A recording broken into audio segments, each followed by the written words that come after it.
E respondeu Jesus e disse: Simão, uma coisa tenho a dizer-te. E ele diz a mestre: certo credor tinha dois devedores, um devia-lhe 500 dinheiro e outro 50, e não tendo com que pagar, perdoou-lhe ambos. Diz-lhe, pois, qual deles é o que amará mais? Simão respondendo disse: tem para mim que é aquele que mais perdoou. Disse-lhe Jesus: julgaste bem. Pai, obrigado por essa oportunidade, pois tu és fiel. Continua abençoando a vida dos teus servos. Agora a tua palavra encara as nossas vidas nessa noite. Fala não o que queremos, mas aquilo que é necessário para alcançarmos o céu. Abençoa esse culto missionário, é o que eu te peço no nome de Jesus. E a igreja diz: amém. Pode se assentar, meu Jesus. Gostaria de agradecer a Deus por essa oportunidade, agradecer ao nosso amigo evangelista Carlos Henrique, que nos fez o convite. Amém? Sua esposa que está ali fora. Eu sou um grupo de amigos, então não vou citar tantos nomes, mas eu gostaria de fazer as honras ao pastor presidente desse ministério, pastor Esmanil, juntamente com sua esposa, pastor Val, juntamente com sua esposa irmã Cris, pastora dessa casa, e o nosso pastor Maurício, juntamente com a sua esposa, diaconisa Ana. Deus abençoe, é um prazer estar aqui com vocês. Eu tenho vocês como minha família, amo vocês em Cristo Jesus, tá bom? E é muito bom estar com vocês. Aí embaixo eu não vou nem citar nomes, não. Depois eu abraço cada um, saudade de todos vocês, tá bom? Deus é bom. Eu gostaria de trazer uma palavra de Deus aos nossos corações. Amém? Você está me ouvindo bem atrás? Estou com a voz um pouco arranhando a garganta, mas para mim é normal. Para quem me conhece, sabe que eu tenho esse problema desde quando eu já tinha 5 anos de idade. Então, a partir daí, só com visitação ou outras coisas. Mas é comum, tanto que eu estou fazendo um tratamento e o médico está querendo me operar minhas amígdalas. Mas Deus é bom e está no controle de tudo. Amém? Trago a paz do meu pastor regional, pastor Henrique Santos. Trago a paz da missionária Andréia, minha esposa. Dá um abraço das minhas amigas, dá um abraço dos irmãos. Amém? Deus abençoe em nome de Jesus. Ela está pregando hoje também aqui no Residencial das Flores. E nosso Deus é bom. Sem mais delongas, irmãos, eu quero ser bem sucinto e simples no que eu vou pregar, uma palavra expositiva para que a gente possa entender. Os evangelhos, na sua autonomia, na sua totalidade, eles trazem o relato da vida de Jesus. É a biografia da vida de Jesus, do seu nascimento, crescimento, da sua morte, da sua ressurreição e da sua ascensão ao céu. Esses são os evangelhos, são denotados como a biografia do nosso Senhor Jesus Cristo. 3 deles são com uma visão semelhante, a saber, Mateus, Marcos e Lucas escrevem com a mesma dinâmica, com a mesma visão, com a mesma perspectiva. Somente João é diferente dos evangelhos sinóticos, que escrevem uma perspectiva diferente. Por sua vez, Mateus, ele escreve aos judeus, apresenta Jesus como rei e começa a sua escrita pela genealogia de Jesus. Porque como ele apresenta Jesus como rei e escreve para os judeus, ele procura trazer aquilo que era explícito e específico da época do rei, como a sua genealogia. Marcos, por sua vez, escreve aos romanos e ele apresenta Jesus como servo perfeito. E Marcos, ele começa a escrita falando de um tal homem chamado João Batista, ora um maior dos profetas e um menor dos profetas no céu, como disse Jesus. João Batista foi o precursor do caminho de Cristo, foi aquele que anunciou as pisadas do rei, as pisadas do Todo-Poderoso aqui na terra. Lucas, por sua vez, ele escreve aos gregos e apresenta Jesus como filho do homem. Lucas, ele começa a sua escrita direcionando a sua carta, a sua escrita, o evangelho ao qual ele está escrevendo, a um tal Teófilo, que possivelmente seria um gentil a qual patrocina Lucas nas suas escritas, a saber, em Lucas, que leva o seu nome, e em Atos, que também Lucas escreve. Pastor, quem foi Lucas? Lucas foi um companheiro de Paulo, não foi apóstolo, não andou com Jesus, mas aprendeu aos pés de Paulo. Lucas, ele tanto o Evangelho de Lucas como a carta de Atos, nós vamos ver que tem algumas semelhanças com as cartas paulinas, porque Lucas ele aprende com Paulo, ele anda com Paulo, então isso é interessante. João, por sua vez, é uma carta universal e ele procura trazer a divindade de Cristo. Ele começa a sua escrita mostrando que Jesus é o Verbo, com ele nada do que foi feito seria feito, foi feito tudo por ele, para ele, porque ele é ontem, ele é hoje e ele é eternamente. Dito isto, e olhando para essa perspectiva introdutória, nós vamos ver o contexto, e o texto ao qual nós lemos.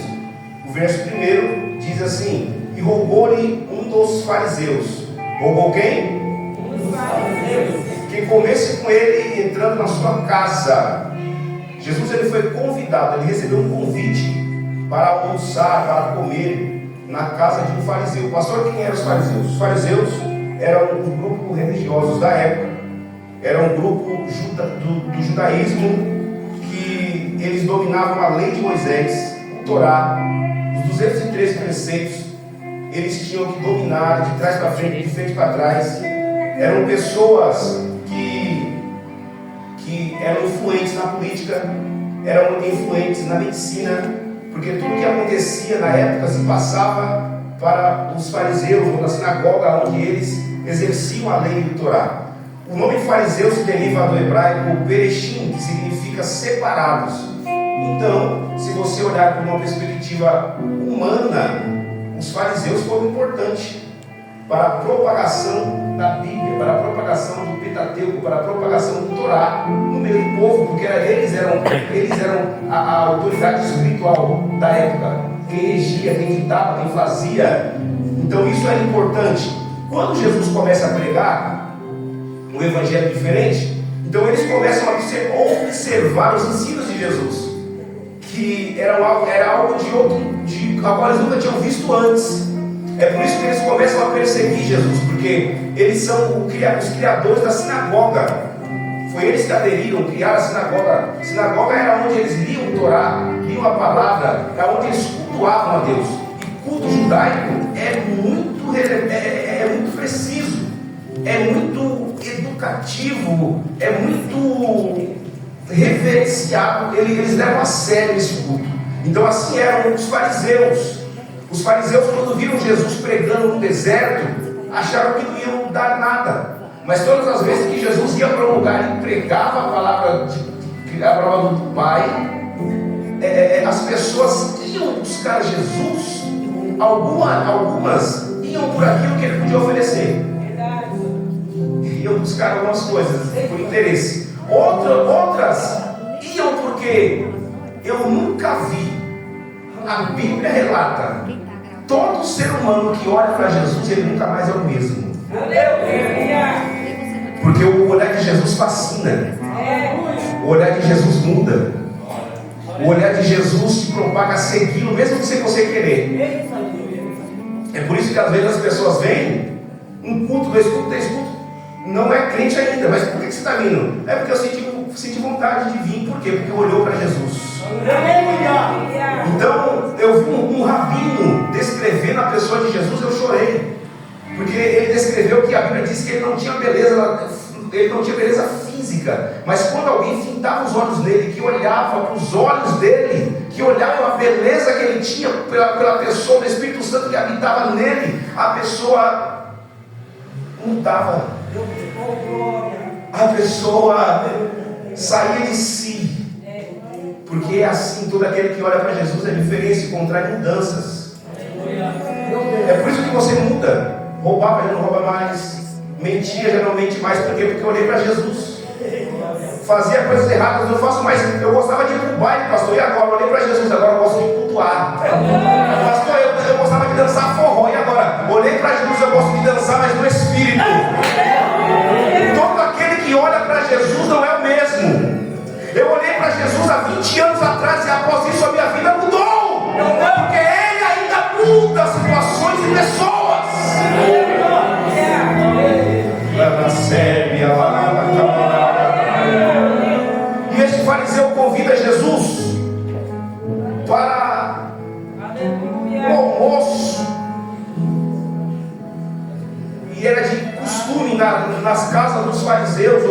quando você recebia o rabino, tinha alguns rituais que você precisava fazer para receber o rabino na sua casa.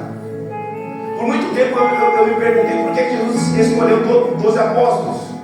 A tradição e a lei dizia que para um homem abrir a Torá e expressar em público, no mínimo tinha que ter 10 homens judeus e circuncidados com ele. É por isso que ele escolhe 12. Por quê? Porque se faltar 2 no culto, eu tenho mais 10.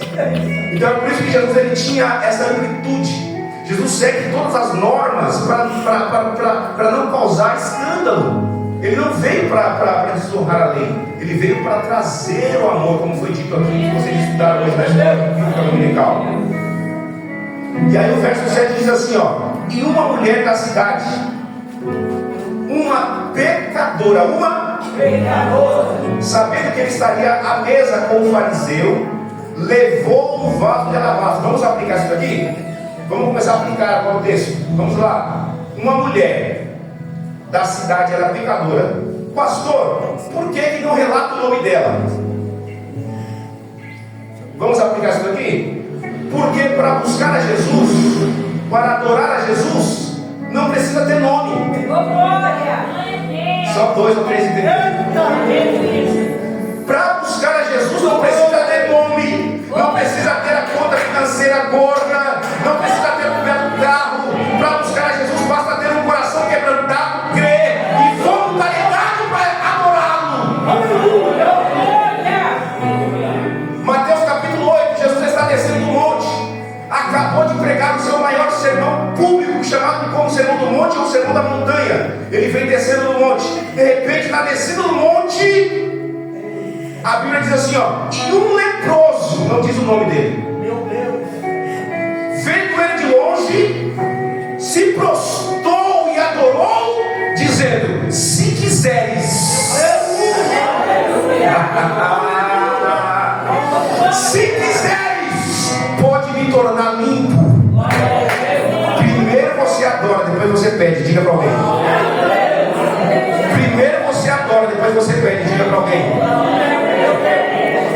Para adorar não precisa ser conhecido, porque a adoração é um ato contínuo. A adoração é um estilo de vida, não é algo passageiro ou algo momentâneo. A adoração é um ato contínuo, é um estilo de vida. Ele era leproso, não podia estar no meio da população, ele vivia fora da cidade, mas quando ele olha para Jesus, algo o impulsiona a adorar.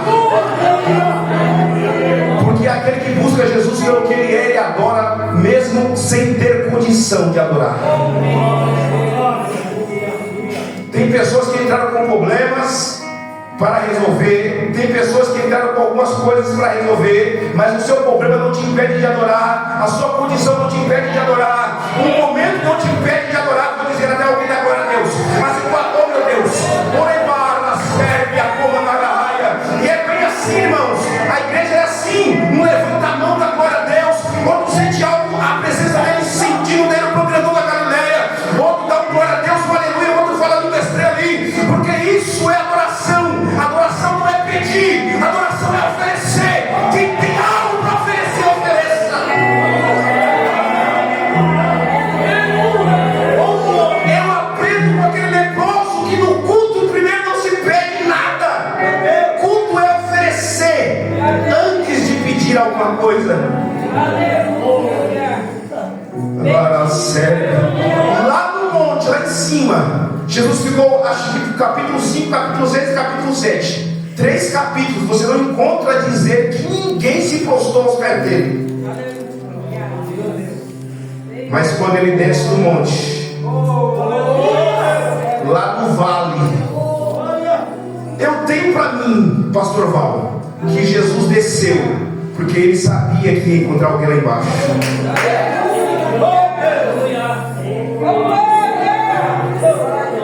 Nessa noite, o grandão desceu para receber a adoração de alguém aqui embaixo.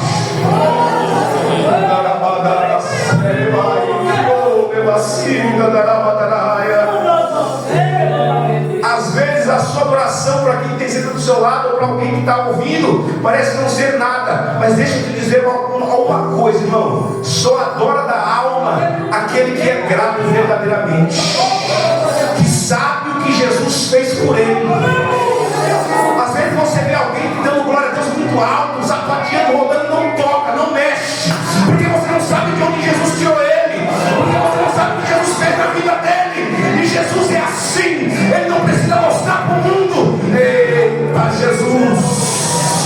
Mas quando Jesus vê a adoração daquele leproso, ele se aproxima dele.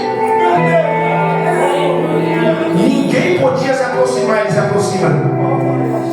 Ninguém podia tocar, ele se ajoelha, porque a Bíblia diz assim, ó: e tocando disse: quero ser limpo. No original, esse toque aqui é abraço. Jesus, ele dobrou o joelho perto da onde ele estava adorando, abraçou ele e disse: eu quero. A tua adoração moveu meu coração. Jesus estava dizendo para ele: tem crente que está adorando aqui, e Jesus está respondendo a causa lá na sua casa, lá no seu serviço, lá na sua vida. Jesus está indo amanhã, trabalhando com você. Jesus está indo amanhã, colocando as coisas em ordem. Jesus está dizendo: sou eu ainda que pelejo por você, por essa igreja, pela tua casa, pelo teu filho, pelo teu esposo, pela tua esposa. Jesus está pelejando pela igreja aqui.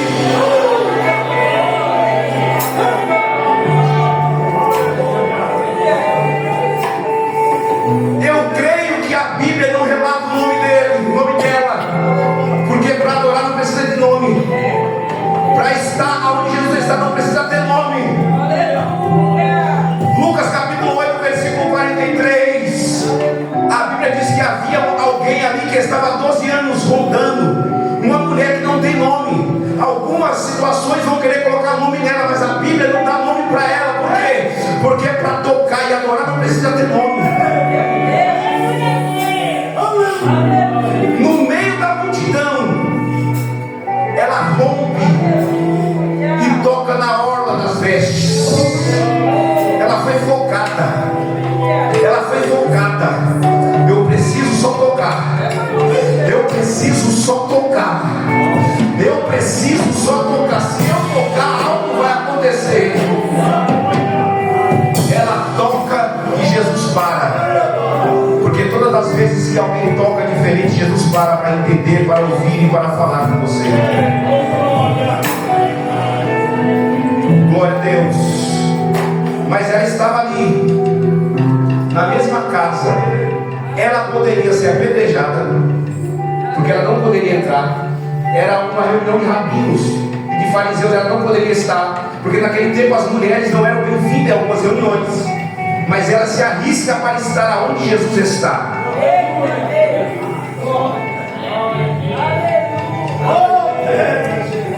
Se você não deu glória agora, aconteceu que dá um cascudo. A Bíblia diz que além de romper algo que ela não podia ir, ela leva com ela algo. O que ela levou? Um vaso de... Levou um vaso de...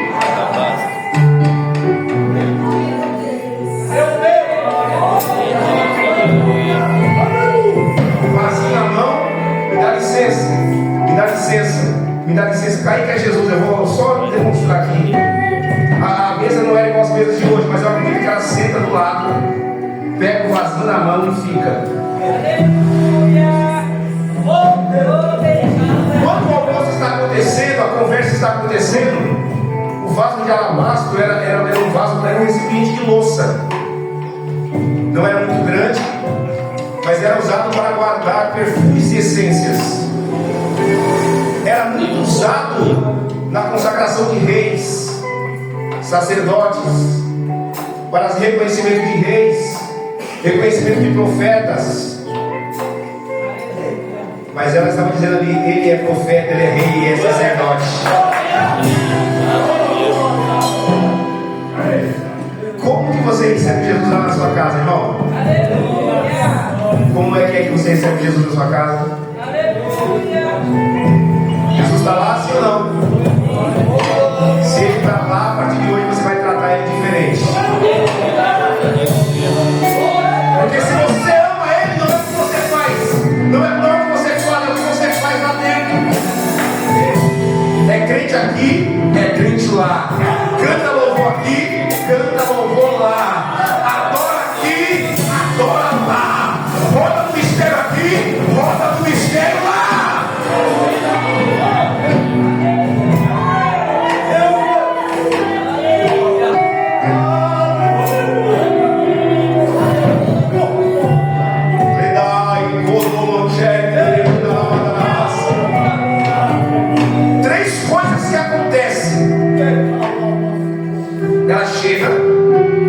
Ela não podia estar, e ela procura os pés de Jesus. Ela procura os pés. Procura os pés. Todo crente ou não crente que procurar os pés de Jesus está no lugar adequado. Mas para quebrar o vaso tinha que fazer barulho. Ela tinha que estourar o gargalo para usar o que estava dentro do vaso. Então se quebrava, fazia barulho. Em uma reunião que ela não podia estar, ela faz barulho para usar o conteúdo do vaso.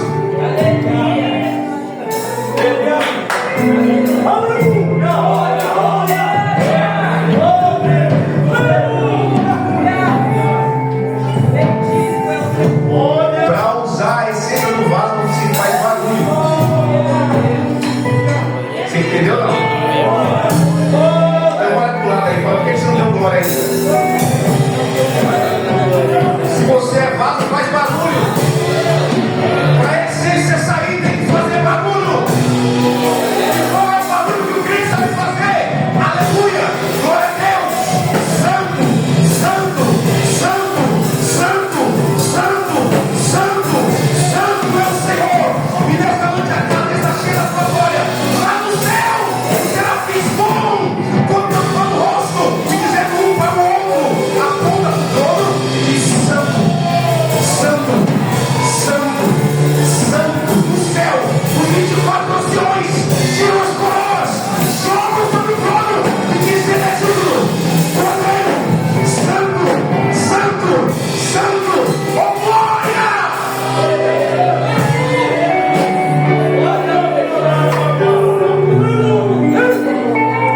Igreja que espera Jesus precisa se familiarizar com a linguagem do céu. E uma das linguagens do céu é glória a Deus, aleluia e santo. É do céu. É do céu. É do céu. É do céu. Isso te diferencia de outras pessoas. Enquanto outras pessoas saem palavra torpe da alma, do coração, pela boca, você adora. Você glorifica. Aí a Bíblia ensina que o glória a Deus tem poder.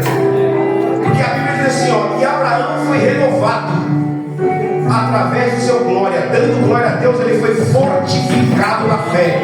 Então você chega fraquinho num culto como esse, mas conforme você vai glorificando, baixinho mesmo, levantando a mão, no aleluia, glória a Deus, o Espírito de Deus te move, te abraça e vai te aquecendo. De repente você começa a falar em outras línguas, de repente você já quer levantar a mão, de repente você chama um tio, você fala: pastor, eu quero uma oportunidade para contar um testemunho, pastor, eu quero uma oportunidade para louvar. Por quê? Porque o Espírito me encheu, me abraçou, eu não estou mirando, você está sendo lá fora. Assim é o Espírito de Deus.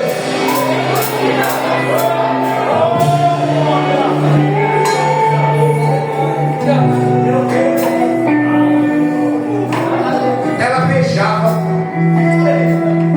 ela lavava os pés dele com óleo e enxugava os pés dele no cabelo dela. Quando o fariseu olha para aquilo ali, ele fala assim: bom, com certeza esse aí não é profeta, porque se fosse, saberia que a mulher que toca nos seus pés é uma pecadora. Pecadora aqui no original, alguns falam que ela era prostituta. Eu não vou ir para esse lado porque a Bíblia não me dá base para isso. Ela era uma pecadora. Ela era conhecida pelos altos ruins que ela fazia no povoado, na cidade. O que era? Mas eu não sei, a Bíblia não relata. Mas ela era conhecida pelo pecado dela, por aquilo que ela fez de ruim. Jesus se levanta e fala assim: Senhor, é o seguinte, deixa eu te contar uma parábola. Havia um credor que tinha 2 devedores. Um devia 500, outro devia 50, e eles não tinham com que pagar. E o credor perdoa-lhe os 2. Qual deles você acha que vai amar mais? Se morrer, responde: o que devia mais.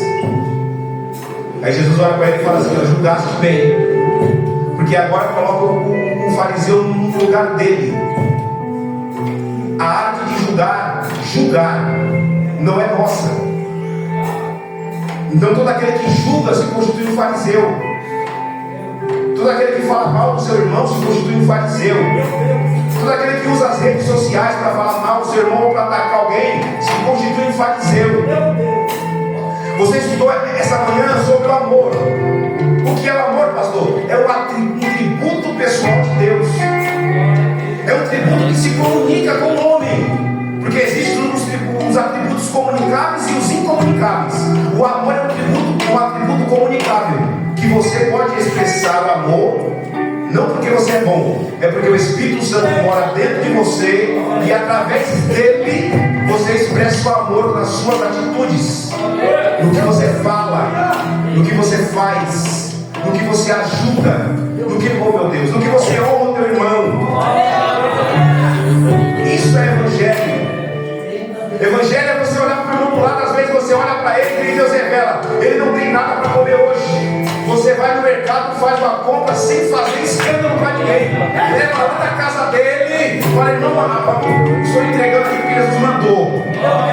Ou pega uma quantia no valor, vai no banco, tira, vai no bolso dele, faz: Jesus mandou te entregar. Isso não está acontecendo mais no nosso meio. Por quê, pastor? Porque nós estamos ficando egoístas. Queremos conquistar só para nós, o nosso, e não queremos olhar a quem está do nosso lado.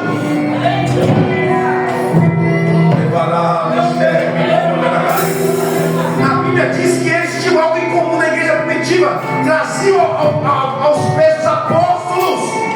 Não é para você vencer sua casa e trazer, não, é para você olhar para o lado. Porque às vezes, com todo respeito, as irmãs têm 30 sapatos em casa, olha para o lado, tem alguém que precisa, fala: não, eu tenho um pouco de sapato. Às vezes no varão tem 10 ternos. Às vezes tem aqueles que não cabem mais. Por quê? Porque a barriga cresceu, engordou. Falei: não, eu vou fazer um regime para usar depois. Não, irmão, olha para o lado, olha para o teu irmão que está caminhando com você, que está glória a Deus com você, abençoa a vida dele.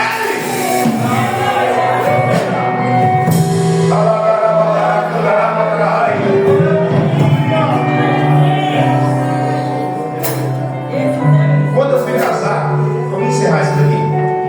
Eu tinha um dinheiro considerável para casar, para comprar o meu terno, o vestido da minha esposa, alugar, fazer a festa e tudo mais.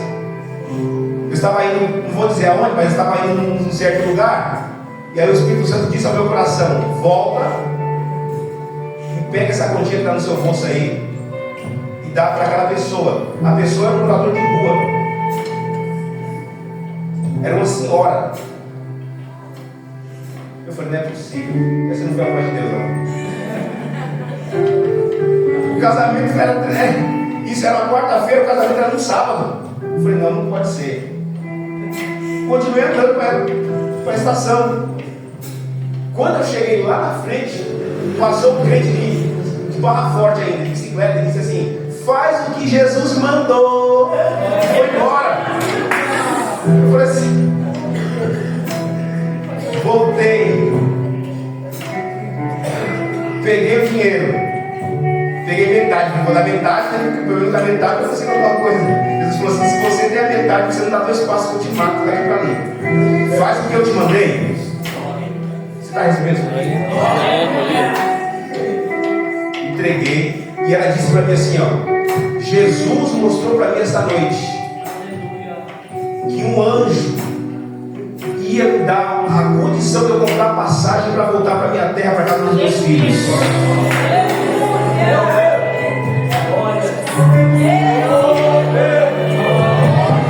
Fui trabalhar. E aí eu ia ligar para minha esposa à tarde para ela ir para Osasco comigo, para a gente fazer o aluguel. Ela me ligou e falou assim: pô, estou pronta. Falei: pronta para quê? Para ir para Osasco para a gente alugar o vestido. Falei: vamos deixar para amanhã? Ela falou: por quê? Eu falei: não, porque tinha um probleminha aqui, eu estou indo embora, daqui a pouco eu tenho casa. Falei: e agora? Eu vim conversando com Deus. Falei: o Senhor que arrumou isso para mim, agora não tem. Como que arrebentado, agora a mulher não vai ter mais casamento, Jesus.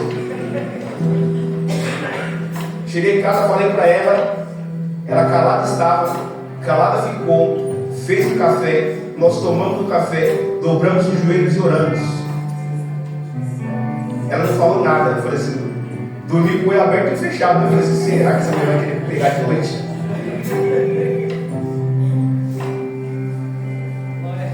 Fui trabalhar aquele dia. Trabalhei em um órgão do governo, não vou dizer aonde, mas no órgão do governo.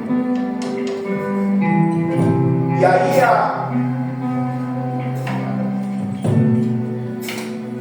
eles não ouviram, vou ficar sem entender.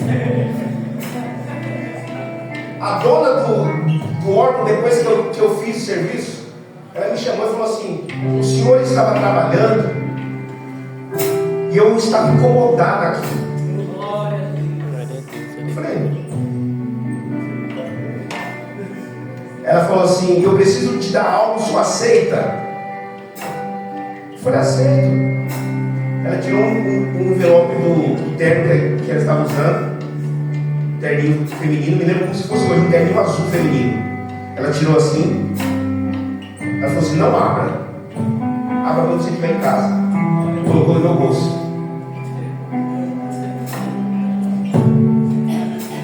Não abri. Cheguei em casa, chamei a esposa, falei assim: ó, Deus me deu isso daqui e falou que era para me abrir quando eu estivesse em casa. Abre aí e vê o que tem dentro. Tinha um bilhete lá escrito assim, ó: eu ainda faço. Ela escreveu à mão: eu ainda faço. E embaixo do papel tinha triplo do que eu tinha dado para aquela mulher.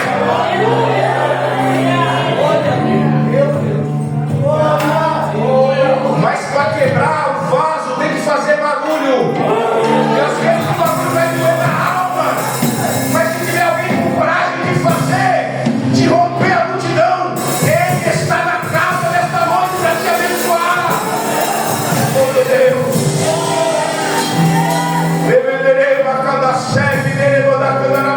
Jesus levanta.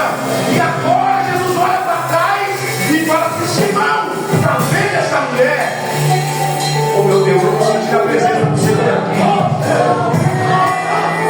Em nenhum momento Jesus fala dela, mas ele viu tudo que ela fez. Parece que Jesus não vê, mas ele está vendo a sua oração, ele está vendo o seu glória a Deus, ele está vendo a sua lágrima, ele está vendo o seu levantar de mão, ele está vendo o seu coração quebrantado, ele está vendo o crente crê na graça dele, ele enxerga tudo.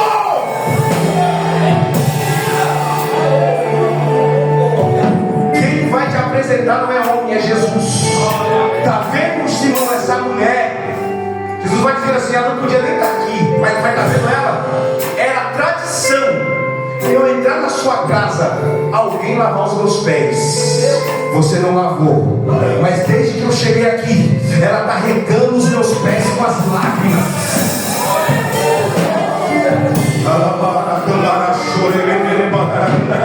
Era tradição eu chegar na tua casa, Simão, e você me dá um ósculo no rosto ou na mão, como reverência do rabino recebendo o outro. Você não fez, mas desde que ela ajoelhou os meus pés, ela não cessa de beijar, ela não cessa de beijar, ela não cessa de beijar. O que você faz aqui?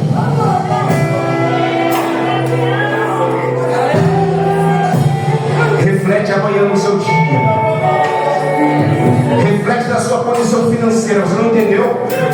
A adoração que você está adorando agora está mudando condição financeira, está curando câncer, está livrando você da morte, está livrando a família da morte, está abrindo porta onde não tem, está abrindo mar para você passar, porque assim é a adoração.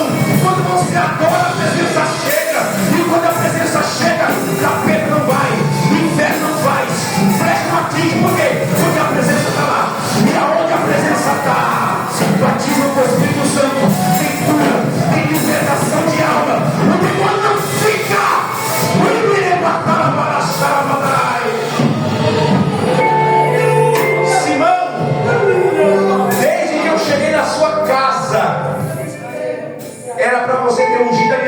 testa com óleo, simbolizando reverência. Você não fez, mas essa mulher que é pecador, que não tem nome, que não é nada para você, ela beijou, lavou, enxugou os meus pés e gastou um nado puro que tinha no vaso.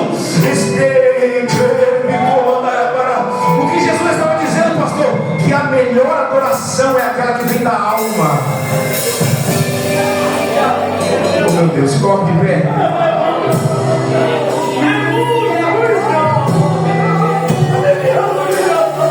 Ela adora, faz a lição de casa.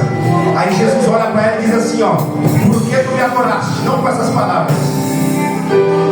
Vai em paz. A partir de agora, você não vai ser conhecida como pecadora mais. Como que descreve ela, pastor? A mulher que ungiu os pés de Jesus. A mulher que ungiu os pés de Jesus. Jesus está mudando condição de crente aqui. Jesus está... Ai meu Deus! Jesus está mudando condição de pessoas aqui. Você não vai ser conhecido como... Oh meu Deus! A adoração muda a sua condição. A adoração te faz chegar a lugares que ninguém mais chega.